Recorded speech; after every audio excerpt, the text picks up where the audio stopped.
శుభోదయం. తెలుగు తెలుసుకుందామా ఛానల్కి స్వాగతం. నేను చెప్తూ ఉన్నటువంటి సంస్కృత సంధుల్లో ఇవాళ నేను చెప్పబోయేటటువంటిది గుణసంధి. సంస్కృత సంధులంటే ఏంటో చెప్పుకున్నాము. వాటిలో మీకు ముఖ్యమైన ఒక 4 చెప్తామని చెప్పాను. అందులో రెండోది గుణసంధి. సంస్కృత పదాలకి జరిగే సంధులు, తెలుగులోకి తెచ్చుకున్న సంస్కృత పదాలకి జరిగే సంధులు సంస్కృత సంధులు. కాబట్టి ఇప్పుడు మనం ఈ గుణసంధి ఎలా జరుగుతుంది, అసలు గుణములంటే ఏమిటి అన్నది తెలుసుకోవాలి. వ్యాకరణ భాషలో ఏ, ఓ, అర్ అనే ఈ 3 అక్షరాలని గుణాలు అంటారు. ఇవి ఆదేశంగా వస్తాయి కాబట్టి ఇది గుణసంధి. ఇప్పుడు చూడండి, సూత్రం చూడండి.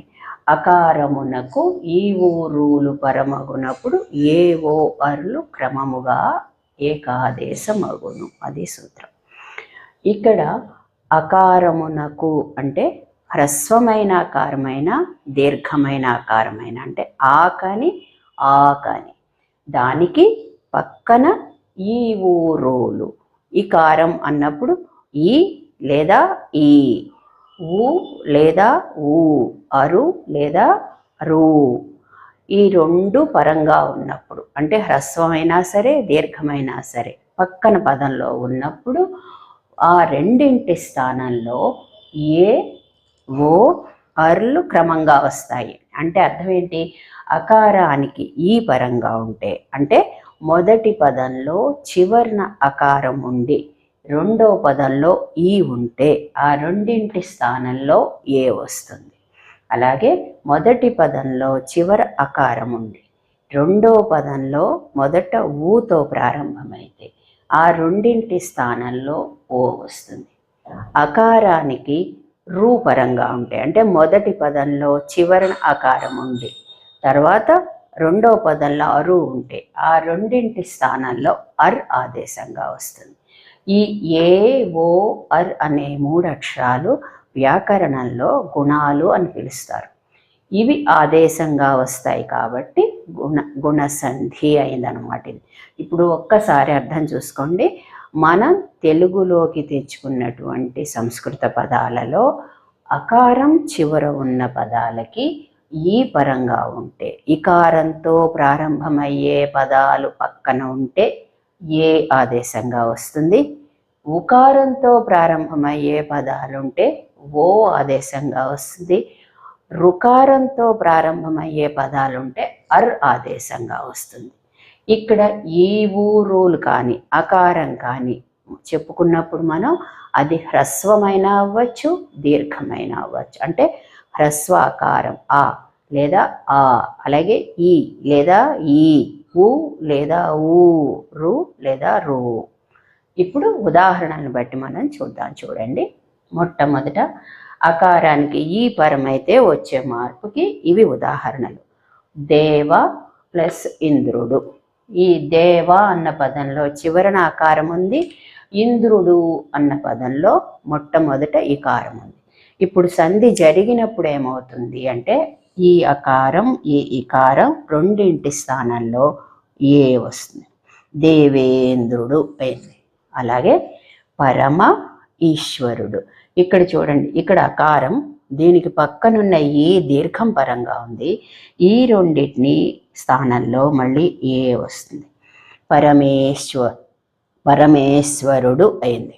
అలాగే మహా అన్నప్పుడు మనం విడదీసినప్పుడు మొదటి పదంలో చివర దీర్ఘం ఉంది, ఆ ఉంది. దానికి పక్కన మళ్ళీ ఈ దీర్ఘంగా పరంగా ఉంది. ఇది పోయి దీని స్థానంలో ఏ వస్తుంది.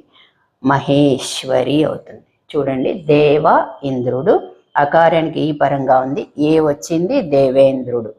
పరమ ఈశ్వరుడు పరమేశ్వరుడు, మహా ఈశ్వరి మహేశ్వరి. ఇలాగా హ్రస్వ దీర్ఘాలు ఇటువైపైనా ఉండొచ్చు లేదా ఇక్కడైనా ఉండొచ్చు. అంటే మొదటి పదంలో అకారం అన్నప్పుడు ఆ ఆలు ఉండొచ్చు, రెండో పదంలో ఈ అన్నప్పుడు ఈ ఈలు పరంగా ఉండొచ్చు. అది అప్పుడు వచ్చే మార్పు ఏంటి, ఆ రెండింటి స్థానంలో ఏ అనే అక్షరం ఆదేశంగా వస్తుంది. ఇప్పుడు చూడండి, సూర్య ఉదయం, సూర్యోదయం.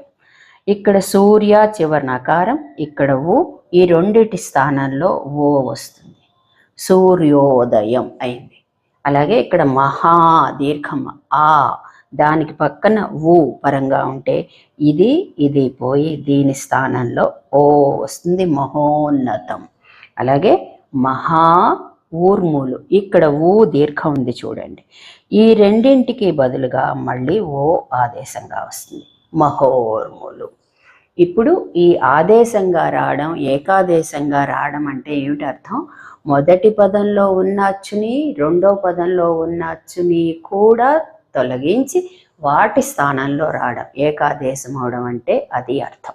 ఇప్పుడు అర్థమైంది కదా. ఈ రెండు ఉదాహరణల్లో మనం మొదటి పదంలో అకారానికి ఈ పరమైనప్పుడు ఏ ఎలా వచ్చింది, అలాగే మొదటి పదంలో అకారానికి ఊ పరంగా ఉన్నప్పుడు ఓ వచ్చింది. ఈ రెండు మనం తెలుసుకున్నాం. తర్వాత మనం రుకారం వచ్చినప్పుడు అర్ ఎలా వస్తుంది, రుకారం పరంగా ఉన్నప్పుడు అర్ ఎలా వస్తుంది అన్నది తెలుసుకుంటాం. ఇప్పుడు చూడండి, అకారానికి అరు పరంగా ఉంటే అర్ ఆదేశంగా రావాలి కదా, వాటికి వచ్చేటటువంటి ఉదాహరణలు చూడండి. ఇక్కడ మొట్టమొదటి పదం దేవ ఋషి. దేవాలో చివరి అకారం ఉంది, అరు ఋషి. దీనికి రెండింటికి బదులుగా అంటే ఈ వాలో ఉండే అకారం పోతే ఇక్కడ ఈ హల్లు ఉంటుంది, దేవ అర్ షి, దేవర్షి అవుతుంది. అలాగే రాజ ఋషి, రాజాలో ఉండే అకారం పోతుంది, హల్లు ఉంటుంది, దానికి అర్ చేరి రాజర్షి అవుతుంది. మహా అన్నప్పుడు దీర్ఘం, ఇక్కడ ఈ దీర్ఘం పోతుంది అంటే ఆకారం పోతుంది, దానికి ఉండే హల్లుకి ఈ ఆ కలుస్తుంది, రా ఉంటుంది, ఇది ఇషితో కలుస్తుంది, మహర్షి అవుతుంది. ఈ ఉదాహరణ దేవ ఋషి దేవర్షి అంటే ఇక్కడ అకారం ఇక్కడ రుకారం పోయి అర్ వచ్చింది, ఇలా మార్పు జరుగుతుంది. రాజ ఋషి, ఇక్కడ అకారం పోతుంది ఇక్కడ రుకారం పోతుంది, అర్ వస్తుంది, రాజర్షి. అలాగే మహా ఋషి, మహా అన్నప్పుడు ఈ దీర్ఘమైన ఆకారం పోతుంది, రూ పోతుంది, రెండింటి స్థానంలో అర్ వస్తుంది, ఈ అచ్చు ఇక్కడ ఉండే హల్లుతో కలిసి ఈ రకారం ఇక్కడ ఉండే హల్లు కలిసి మహర్షి అవుతుంది. అలా దేవర్షి రాజర్షి మహర్షి పదాలు ఏర్పడతాయి. ఇప్పుడు ఇంకొక రెండు ఉదాహరణలు చూడండి. వసంత ప్లస్ ఋతువు. ఇక్కడ వసంతాలో చివరి అకారం, ఇక్కడ అకారం పోతుంది రుకారం పోతుంది, అర్ వచ్చి వసంతర్తువు అవుతుంది.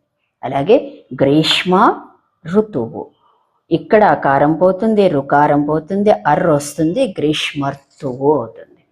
ఈ గ్రీష్మర్తువు వసంతర్తువు అన్నవి ఈ సూత్రం ప్రకారం ఇవి వీటి రూపాలు. మనం మామూలుగా మాట్లాడేటప్పుడు వసంత ఋతువు అని చెప్పేస్తాం, వసంత ఋతువు గ్రీష్మ ఋతువు అంటాం. కానీ ఈ గుణసంధి ప్రకారం ఇవి ఇలాంటి రూపాలు వస్తాయి, వసంత ఋతువు వసంతర్తువు గ్రీష్మ ఋతువు గ్రీష్మర్తువు. ఇప్పుడు మీకు అర్థమైంది అనుకుంటాను. ఒక్కసారి మళ్ళీ మనం తిరిగి చెప్పుకుంటే, సంస్కృతం నుంచి తెలుగులోకి తెచ్చుకున్న పదాలలో చివరన అకారం ఉంటే వాటికి ఈతో ప్రారంభమైన పదం పరంగా ఉంటే ఏ ఆదేశంగా వస్తుంది. అలాగే చివరన అకారం ఉండి పక్కన ఉకారంతో ప్రారంభమైన పదం ఉంటే ఓ ఆదేశంగా వస్తుంది. అలాగే మొదటి పదంలో చివరి అకారం ఉండి రూతో ప్రారంభమైన పదం పరంగా ఉంటే అర్ వస్తుంది. ఈ ఏ ఓ అర్ ఈ మూడిటివి గుణాలు అంటారు. గుణాలు ఆదేశంగా వస్తాయి కాబట్టి ఇది గుణసంధి. వాటికి సంబంధించినటువంటి ఉదాహరణలన్నీ ఇచ్చాను నేను. బాగానే అర్థమైంది అనుకుంటాను నేను. తర్వాతి వీడియోలో మనం తర్వాతి సంధి అయినటువంటి వృద్ధి సంధి ఎలా జరుగుతుందో తెలుసుకుందాం. ఇది మీకు నచ్చినట్లయితే మీ మిత్రులతో షేర్ చేయండి, నా ఛానల్కి సబ్స్క్రైబ్ చేయండి. ధన్యవాదాలు.